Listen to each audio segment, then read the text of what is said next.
Bloggy Friends Show.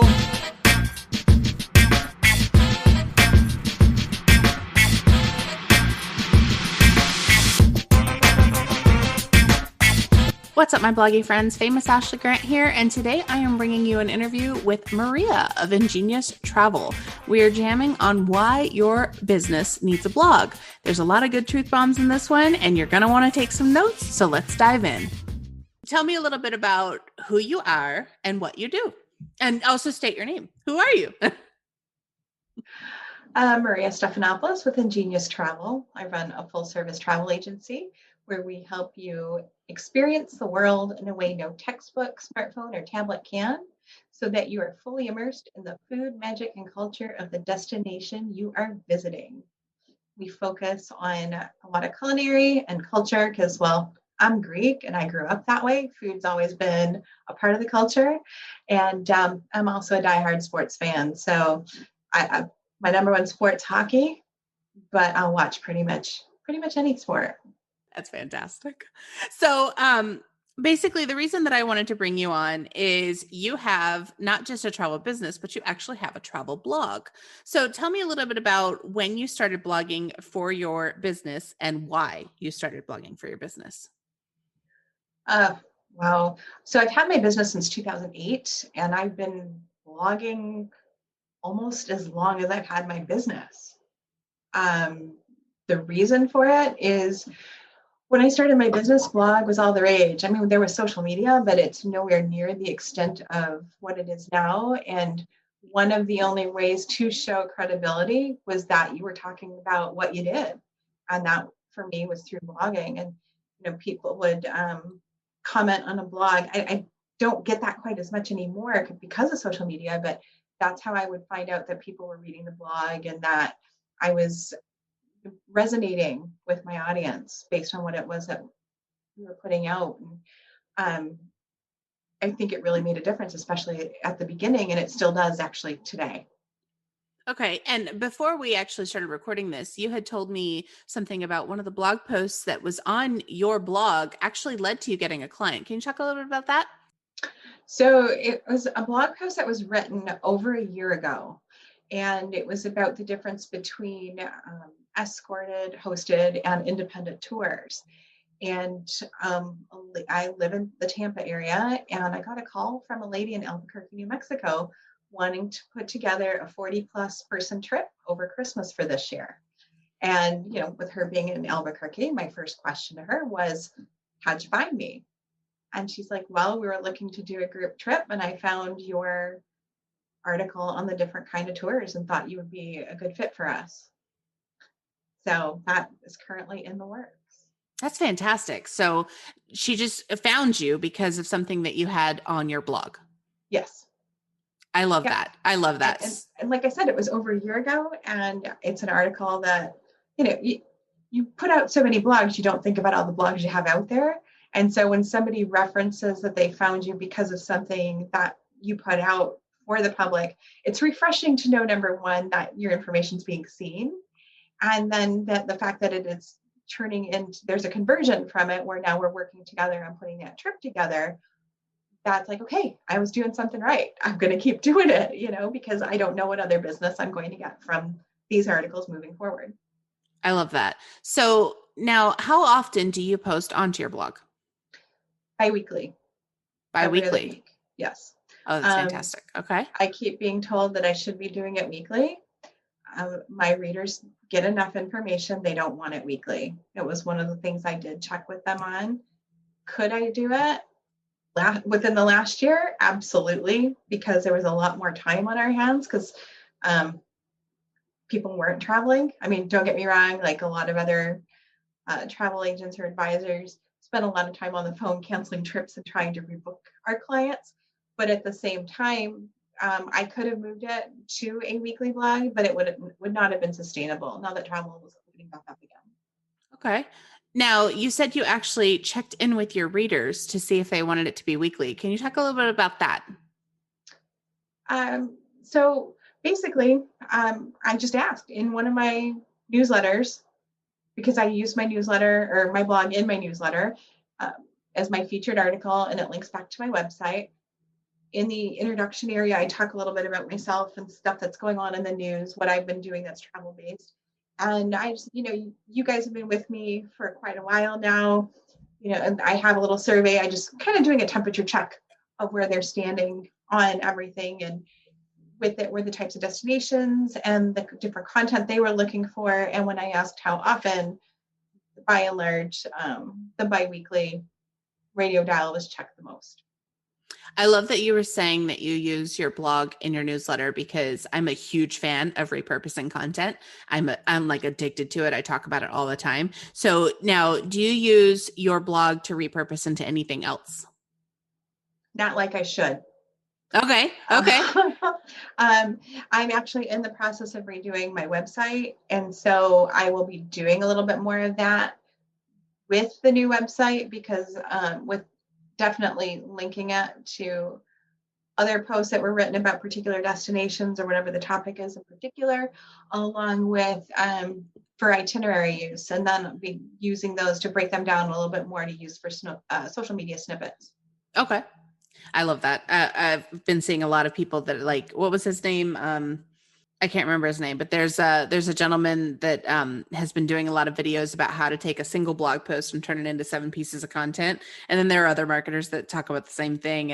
And that's something that kind of fascinates me. And I like how you can have one blog post and then you turn it into not only social media, but then you turn it into a YouTube video, and then you add some more audio and you turn it into a podcast, and then you turn it into other stuff. And I think that kind of stuff is kind of awesome, because you do the work once and then you get multiple things out of it. And so big fan of repurposing.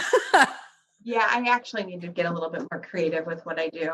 However, again, with travel picking up, not something that I can do myself. Yeah. Time wise, not enough hours in the day. I definitely can relate. Anyway, so you said that you have been in business since 2008. Yes. How has, I know you already said that you don't get as many commenters as you did because social media has become more the thing, but how do you think blogging has changed since you began versus where you are now? Oh, that's a good question. With the way Google is, their crawlers are looking for new content all the time. So you have to have a blog so that you stay relevant.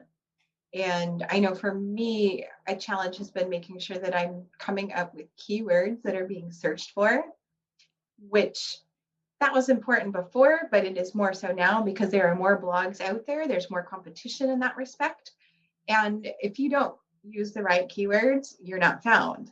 You might be found, it's not that you're never found, but it may not be for what you're thinking you would be found for. Again, Google with their web crawlers, you have to post content on a website. They're looking at a lot of, you can't put junk up. Not saying you put junk up before, but it's more important now, again, because of the competition. Would you say that, because you did make a really good point. There's a lot of travel blogs out there. Is there even a point in trying to jump in and blog at this point? Or have we missed the boat? That's a good question. I would say yes if you're niched, especially in travel, yes, definitely, because you're going to be searched for by certain, whatever your niche is. Like with me, I do culinary, I do sports travel, I do soft adventure. Those are my 3 areas that I have to stay cognizant of when putting any information out there. But then I also have to step back and think, if I'm looking for this topic, what words am I using? Whereas before you didn't have as much competition, so your keywords could be a little bit broader, and you could still come up because you had at least one of the keywords they were looking for, if not 2 or 3 at that time. Now, if you're too broad, you may not pop up at all in their search, even though you could be a very good fit for them. So you think that as long as you are niched, you can still succeed with blogging in your business, but you have to be a lot more cognizant about the keywords you're using. Yes, thank you for saying that so much more succinctly than I did. That's how I do. Anyway, so now in travel, there's a lot that could be written about. How do you go about, I know you said that you sell different types of travel, but how do you decide okay, even though this could be relevant to this niche, I'm not going to use it or I'm going to use it? How do you choose what content you're actually going to post? Like, walk me through your specific process. Okay. So some of my clients are river cruise clients. And so I don't necessarily want to call out one supplier in particular because a lot, there are only so many rivers and you have multiple vendors that handle those rivers. However, if there's a theme, so let's take wine, for instance, because it falls within my culinary niche. I'm going to look to see where those stops are, which ports do they go into, what's in that area, and then I will highlight a cruise per se based on the destinations that they're stopping and what you can do there, what you can see there, what you can experience by taking a Danube River cruise. And again, not saying vendor specific, but if I'm taking this, this is what I can do there. And I think too, it's also important to highlight how there are things that a company may be offering just kind of off the shelf kind of an experience, where myself as a travel advisor can work with somebody to put together a very special experience they can't get otherwise and talk about that to help set me apart from just anybody who sells a river cruise. So if something's themed, like I mentioned with wine, I can work with a particular winery so that we're doing a wine tasting with the actual vineyard owner, or if there is a sommelier there because there's also a restaurant attached, we can do something private and special that the general public can't necessarily get. Something to stand apart. What's really great about what you just said is that as you're sharing this, you're truly setting yourself up as the subject matter expert in what you're discussing. And so I like that when you're blogging about travel, you're showing your public, hey, I know my stuff. I know exactly what I'm talking about. And this is why you should book with me, because not only do I know it, I'm showing you that I know it, and I'm giving you like an open seat at my table to learn everything you want to know about where you're possibly going to go visit. And hey, maybe they're going to look at it and they're going to see it and they're going to go, I wasn't really thinking about a river cruise, but after reading this, oh my God, I need a river cruise in my life. Yeah, or even to set something up. Well, you know what? I really don't like the water, but can I do this on land? Yes. And then how do you set up doing that on land? So I kind of provide a framework, not telling you in the blog how you put it all together, just giving you the inspiration of what you can see, do, and experience. But then that also gives us the option of, well, even though the rivers aren't very deep in the way the riverboats, cruise ships are designed, you don't need a lot of water. You don't want to take that chance of getting seasick and ruin your whole vacation. Great. Let's kind of mimic that into a land itinerary. You can decide if you want to go independently. You can decide if you want to go with some of your close friends and do a small group. Or maybe, you're friends with a sommelier yourself and you want to bring the sommelier along and have them do a big wine trip. Again, just using wine as an example, but it's something that can be done in a multitude of different ways. So what do you say to the travel agent who is just starting their business and they kind of want to start a blog, but they don't really know if they should? What would you say to them if they were like, I'm not going to do that, I'm just going to focus on Instagram? Well, with a blog, depending on the platform that your website's set up on as well, because that's going to be an important factor, you own your blog content. Instagram can be taken away at the blink of an eye. I had my Instagram site hacked about a year and a half ago, where I was getting people they were letting me know, hey, you've got porn on your Instagram site. I couldn't reach anybody at Instagram. I kept trying to access it through, because I had my business page from Facebook connected. And since Facebook owns Instagram, I was trying to message them, hey, you need to check out my site. It's been hacked. You got to take it down, do something. I got no response whatsoever. So all that work that I had done to build that up was gone. I'm so glad you said that. I forgot about the Instagram hack. It's interesting you say that, because I've actually been writing about this for a lot of my clients, that social media, people keep forgetting that these are platforms you do not own. Your newsletter, you own. Your email list, you own. Your blog, you own. And if for some reason you were to get hacked and you lost it tomorrow, you probably have the backup that you can just reload. So if you're building your entire business on a borrowed platform, You are asking for trouble. And so I'm so glad that that you brought this up, that, your page was hacked, because, the blog, you can keep writing content that is direct to your users, your ideal customers. Yes. And yeah, you can do that on Instagram too, but you could lose it tomorrow. Yeah. And I don't think it's the same though, because on social media, people don't want to read a blog post. True. And so, you got to be cognizant of everybody's attention span as well. And social media goes so much faster that it's funny, because I'll see people, travel agents as well as others, posting these really long Instagram posts. And I'm not going to read all that. I wouldn't think that my potential clients or my clients would either. If they want to read something more in depth, they're going to read my blog. Social media, you talk about that 2-second attention span, they're not going to read it. Absolutely. They're going to look at the pretty picture and hit like, and they're going to move on. Exactly. Yeah. Exactly. Yeah. I love that. So now, do you think that, obviously I already have a bias. I do believe this, but what do you think about using blogging for other businesses? Oh, I think it's important. No, okay, it's going to be subjective to what people are looking for, obviously, but when I go to do searches for things that I need information on, I'm looking for blog posts, not looking at social media, because again, the snippets are usually short and that doesn't usually answer my question. So I'm looking for either a blog or YouTube, because I know a lot of them too are converted, like you said, being multi-purpose, to be able to answer my question. You have a lot of blogging content. Yes. What do you plan on doing with all of it? Do you have any future plans for all of the content that's already on your page? Not exactly. And a lot of it is because from when I started, I did a lot of it more piecemeal. I need to really sit down and put together a more structured format for my blog, so that I can turn them into lead magnets and they make more sense to go together. They're, again, talking about repurposing, right?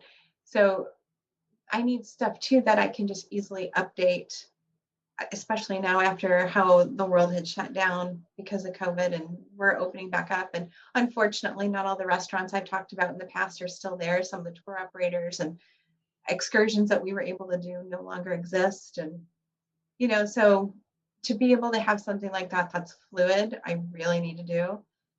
I need to a better plan with what I'm doing with my blog, as opposed to just getting content out there to be found by certain keywords. Okay. So would you say that making a plan, making an editorial calendar is critical for success in blogging for travel, or for any business, actually? I would think so. Yeah. I think for me, and I know that not everybody reads the content every week. So if I were to do 2 or 3 posts that are around the same subject, the likelihood of too many people reading all 3 is very low, just because that seems to be what it is. Now, if I had more of a following, I might think a little bit differently. But trying to find the balance of how often to post on which topic and have it still be relevant, where I'm not boring people, where somebody says, oh, she just wrote about this last time. So that's something that moving forward, I'm working on. Well, with the world being such a big place, do you find yourself with too many content ideas, or do you find yourself struggling to come up with something new to say? A little bit of both. And to get over the hurdle of the world being such a big place, by being niche, that really does change a lot, because it's not everything. I'm not, historically haven't sold a lot of Caribbean. Even living in Florida, I still sell a lot of Europe. Well, the Caribbean's been pretty open through all of this. So even though I'm still writing about Europe, I'm not seeing conversion. If I started writing about the Caribbean, I probably would get more Caribbean bookings, but that's not what I want to focus my sales on moving forward. So I'm still staying with Europe, if that makes sense. Mm-hmm. It does. And then, I get to the whole, all right, I'm going to write about, say, like a wine themed river cruise this week. And next week, I'll write something about golfing in Scotland. Well, those are 2 extremely different articles. And trying to decide, okay, well, do I have too many articles already that I've written on golfing in Scotland? Because there are only so many golf courses. Mm-hmm. But I'm like, no, because not everybody's read the old stuff. So I can still use some of the old stuff to put in this blog instead of just refreshing the old one, so to speak, give it a different blog title and add some other things that weren't in the first one. But yeah, it's like, well, how many times can I talk about the Danube River? There are only so many stops along it. Mm-hmm. So trying to come up with some different angles to keep that information fresh. So like I said, it's kind of a catch-22. I get that. So knowing what you know now, is there anything that you've done with your blog that you would do differently? I think I would have started with a truer editorial calendar sooner. When I first started in travel, I was not sure what I wanted to sell. I just wanted to sell travel. Yeah. Didn't matter where it was, what it was, I wanted to do it. And since the company's been around now, so like I said, since 2008, that I focused a lot more on what it is I want to sell. I'm doing a lot more for those surrounding, the destinations that will fit. Now, some people will say, well, you've got to eat anyway. So doing food focused travel can be done anywhere. Well, it can. But then what is it that I want to focus on to sell? Like I said, I don't sell a lot of Caribbean. It's not because I don't like the Caribbean. That's just not where my focus is. And I feel, especially here in Florida, because the Caribbean is so close, that there are already a lot of travel agents doing that. Well, and plus, I mean, if you think about it, just because you are, let's say, niching for wine cruises or river cruises or whatever, it doesn't mean you can't sell a Caribbean trip. It just means that that's not your focus for your blog. Exactly. Yeah. If somebody were to call me and say they wanted to go to St. Lucia for a honeymoon, absolutely, I can book that. That's not a problem. I have the contacts and the wherewithal and the know-how and to do that. But that's, again, yeah, like you said, that's just not the focus. Now, do you think that travel does better with blogging than another business would? Not necessarily. I think you might see more pictures than you would, say, for a doctor's blog, because not everything that you have to write about for a doctor's blog is going to be appealing to the eye. And so, and I know it's going through your head right now, I'm pretty sure. But at the same time, okay, a photographer's blog obviously is going to have a lot of pictures. Mm-hmm. But I think, as the old adage goes, a picture's worth 1,000 words. I think that's very true. And I think, in a sense, to be able to read it and, well, I guess it's all visual as far as reading and then seeing the pictures, that to me creates a fuller picture. Pardon the pun on that. Didn't realize what I was saying till I said it. But it really does give you a fuller idea of the experience that you can have while visiting a destination. Now, I have to bring back something that you said earlier. We mentioned that with social media, we have a 2-second attention span. So how long should a blog post be for a business? If everybody has such a short attention span, should we do short posts, long posts? What do you think? Combination. And I think it Love depends it. on the topic. Oh, I'm so glad you said that because I completely agree. Well, and it's interesting. As I mentioned a little while ago, I'm redoing my website because my website had also gotten hacked. And so there was malware on it, and there had been a website audit done. And one of the things that came up was that there was more code on my page than text. And that was, they said, because my blog posts were too short, between 300 and 500 words. I have some that are longer, but, again, I want people to keep coming back. So I'm not going to give you the whole enchilada in one blog post. Right. And that gives me more topics to write about that way.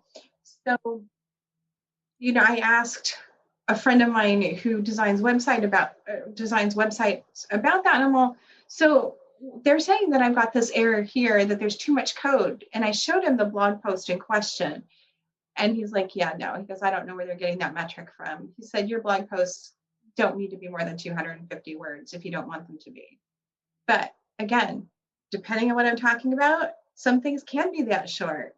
But if I'm doing, say, a site inspection of a hotel that I've never been to and I want to sell, I'm going to include pictures, but I'm also going to talk a lot more about that hotel Why would I recommend people go here? What makes it stand out from the competition? Where it's located, how long it's been around, some of the history of it, to entice, paint that picture to entice people to stay there. That's more than 250, 300 words. Absolutely.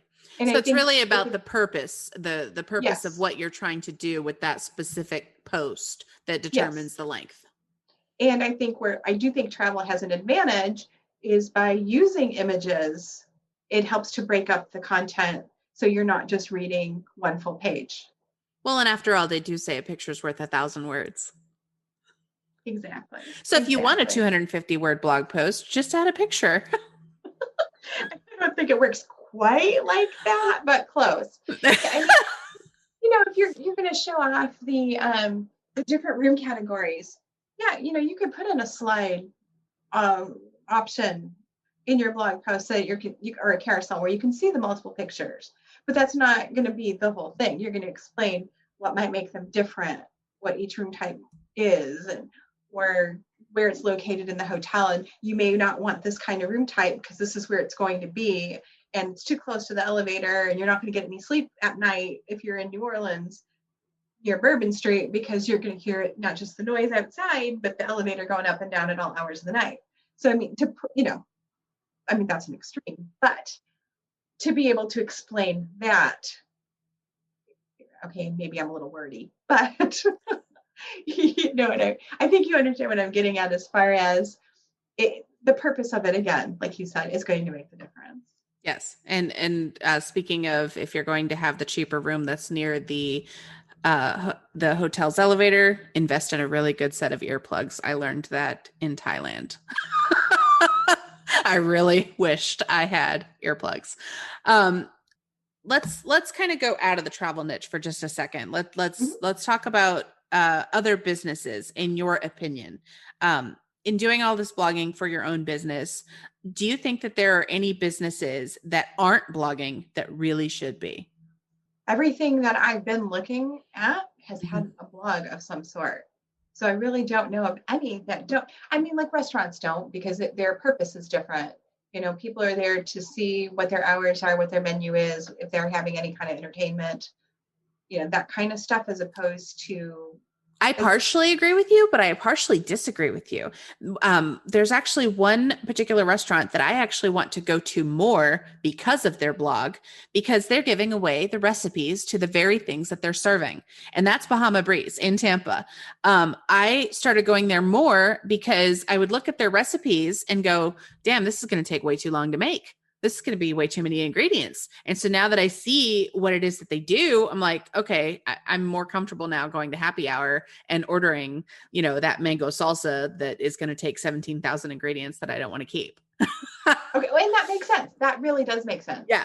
So yeah, I guess I was just curious because, there's all these people talking online about blogging is dead. Blogging is no longer a thing. You don't need to blog. You just need social media. You just need, YouTube or whatever. But there's still something to be said about the written word. There is. And again, going back to all the social media stuff, you don't own those platforms. You lose your account, it's gone. I mean, so with my virtual vacations, now I will fully admit I've been bad at keeping up, getting the recordings onto YouTube and connecting them to my page or to my site. However, if something were to happen to YouTube and those go away, all I have to do is delete that page from my website, and I still have everything else that I own. That's just one piece that's no longer working. If I try to do everything through social, and don't get me wrong, a lot of people can monetize social. There's a lot of truth to that, but you can't have that be your only stream of revenue, because again, Facebook and Instagram, both owned by Facebook. Something happens to Facebook, there go two streams. Well, and it's interesting you said the thing about YouTube, because now it's June. Earlier last month, I received an email that from YouTube's terms and conditions, reminding people that their terms and conditions have changed, and that even videos that are not monetized, they reserve the right to add an ad to it. They can put an advertisement on it. And what's interesting is one of my clients that I'm blogging for, that I'm doing the ghost blogging for, their top competitor keeps buying ads on their YouTube videos. And so every time I go and watch a video for this particular client, I keep seeing ads for their top competitor. What do you think about that? I don't know if they have any, well, no, they don't have any control over that Yeah. at all. I mean, it sucks unless they want to buy, create their own ads and buy it for their own, their own videos, which I think is horrible. But I don't think they have any kind of recourse to it because of the fact that it's not their platform. They can't, they can't block things. They can't, they can only add so much, even it's not even as they have full control over what they're posting per se, because if they change their terms of service yet again, which we know these social platforms are doing quite often now, there's another roadblock for you to get through. If you can get through it, you may find out that it's not a viable option for you anymore. Yeah, that's actually been happening with Twitter. One of the influencers I follow, every single tweet she does with a video has an ad in it. And I don't think she's the one that's doing the ads. I think it's just something that because she has a large following, Twitter is adding ads because they can. I mean, how else are they supposed to monetize their own free platforms? What is it? Oh, exactly. There was an amazing quote that I read, and of course, I'm going to forget who said it now. I'll have to add it to the show notes. But the quote said, if you're not paying for the product, you are the product. Mm-hmm. And that is so true when it comes to social media and YouTube and things like that. And it's not surprising to me that so many businesses are taking all of their videos off of YouTube and they're now getting paid accounts on Vimeo. Yeah. Because they don't want competitors getting the chance to monetize off of their hard work, their following. Right. Yeah. So we talked about the lengths of blog posts. We talked about attention spans. We talked about platforms. Something very important that I want to bring up. We've been talking about repurposing, and we've been talking about, how you own your blog.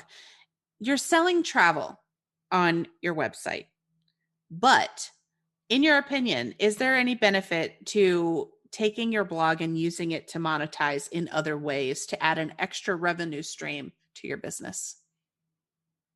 There probably is. And I'm not 100% sure on what that is. I'm not going to open it up to for Google ads. I don't want a competitor's ad on my site. I don't want ads on my site like that. There are a lot of people that doesn't bother, and they're definitely open to it. That's not me. Actually, no, I do think you can. So when you talk about like Bahama Breeze and them having the recipes on their website, I'm going to start posting more recipes on mine as well because of all the different destinations that are becoming open, and I want to entice people to go visit. I can take those recipes that I've gotten from my supplier partners all around the world and create a book with it and sell it that way. So yes, I do think there is a way to do it. Across all industries, not sure. But actually, yeah, if you look at sports industry, like golf, for instance, if you've got somebody talking about the right mechanics for a swing and they've got a short video even that they can use in the blog, well, because of all the ebooks and the electronic options out there, they can easily then put all those together and you have a visual book, if you will, showing you the correct positioning for the different swings, how you should stand, what kind of stretch you might need to do, anything like that that's related to that, and turn it into a monetizable product. I love that. And one of the things that I'm noticing a lot of my ghost blogging clients, what they're doing is they're all creating resource pages with affiliate links. For instance, one of them is is a coach for businesses.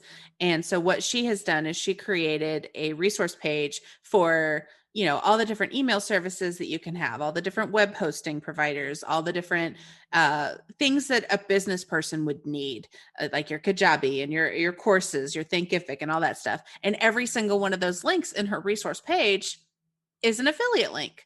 And she actually talks about in each of these things, like to keep it authentic, she discusses what she thinks of them and whether or not she thinks it's worth it. So she's still authentic, but she's still making money if anybody buys based on those things.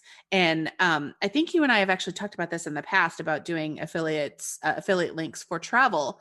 And I'm curious as to what your thoughts are in terms of if you were to add affiliate links to a travel business blog, how that would look, like how you think it would go. I'm not sure if I would have it just as the links or if I would add them as a store Okay. to be able to purchase anything from travel supplies, like if they wanted travel cubes for packing, if they wanted some kind of an electronic, whether it be, say, a battery charger or an adapter when they're traveling internationally to, as I mentioned earlier, doing golfing in Scotland. Well, you also have Scottish whiskey. So maybe I'm selling whiskey in the store as well. For those who want to go on a safari, I have safari type clothing that would be you can wear anything to go. There's a better kind of clothing to wear when you actually go on a safari because of the weather conditions and you want to somewhat blend in with your surroundings. So you don't want to go with something, say, neon pink or yellow for that. So yeah, something like that that would fit travel, but still, instead of just affiliate links. Not saying that if I'm doing a blog for holiday gift ideas or for something for Mother's Day or Father's Day, yes, I could definitely see an asset of what to get for that traveler that has everything. And you could have a bunch of different items that are affiliate links. Yeah. Not all the time, Right. number one.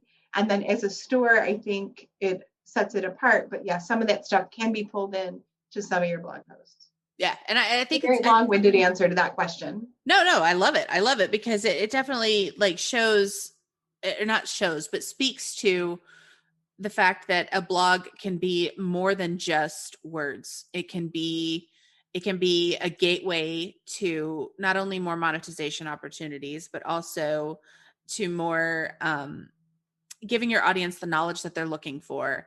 It's a way to connect with them. It's a way to build a relationship. It's so much more than just words. And I guess that's one of the big things that I keep trying to tell my ghost blogging clients is if you do not have a blog, you are closing off a communication stream. You are preventing your people that need to hear from you from hearing what you have to say and what they need to know. And so you're basically saying, hey, I know some stuff, but I'm not going to tell you. My competitor might.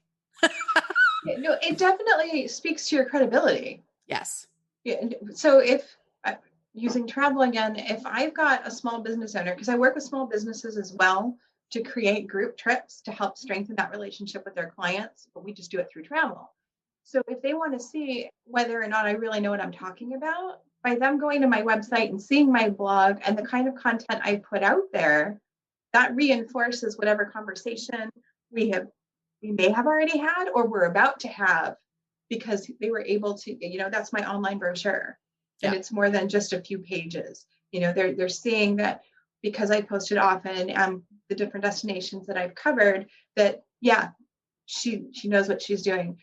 And again, like with the different recipes from the different tour operators and suppliers that I work with around the country or around the world, it shows I know people who are there. If something were to happen, there's a contact right there, boots on the ground, that's an extension of my company that's there to help them. So that I think reinforces that safety factor that people want to make sure they have, especially now. But if I didn't include those kinds of things on my blog, they're not going to know that about me. They're not going to know that, she knows what she's talking about. She's got somebody who can help me if I need it while I'm traveling. Because let's face it, if something, God forbid something happens on a trip, you can call me by all means. I don't care what time of day it is, but it's a lot faster for you to call somebody who's right there, same time zone, who can help you get exactly what you need in real time. Is there's going to be a bit of a delay calling me and then me calling them? I am more than happy to do that. Right. But again, that's showing I've got that connection to help you feel secure while you travel. And ladies and gentlemen that are listening to this, this is all the more reason you should use an actual travel agent instead of one of those online booking sites that we shall not mention. Just had to give that little plug there. And I appreciate that. And I'm going to just to reiterate too, when everything was shutting down last year, those people who booked, the DIYers that booked online, they were waiting hours and hours. A lot of them did not get refunds. They weren't able to just change their travel dates.